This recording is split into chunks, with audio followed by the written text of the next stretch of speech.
Iran की सड़कों से खामनेई की ब्रिगेड ने युद्ध का बिगुल बजा दिया है।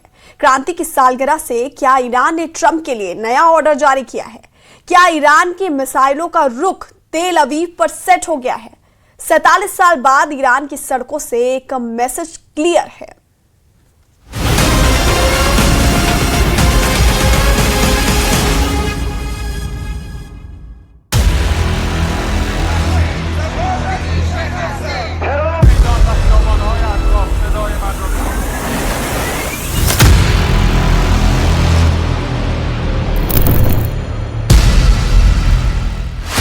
ईरान की सड़कों पर उतरे कमांडर, क्या अमेरिका के ठिकानों पर सबसे बड़ा हमला होने वाला है?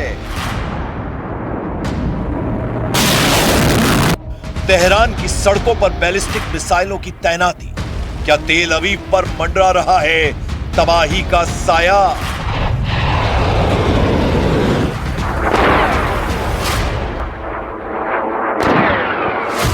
तैनात हुए आसमान को चीरने वाले हमलावर ड्रोन, क्या ये ईरान के खूंखार ऑपरेशन की रिहर्सल है?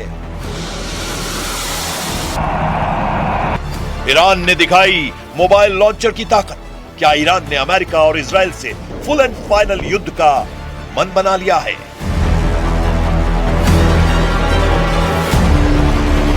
तेहरान की सड़कों पर जन सैलाब, क्या जश्न के बहाने जंग का पैगाम दे रहा है ईरान?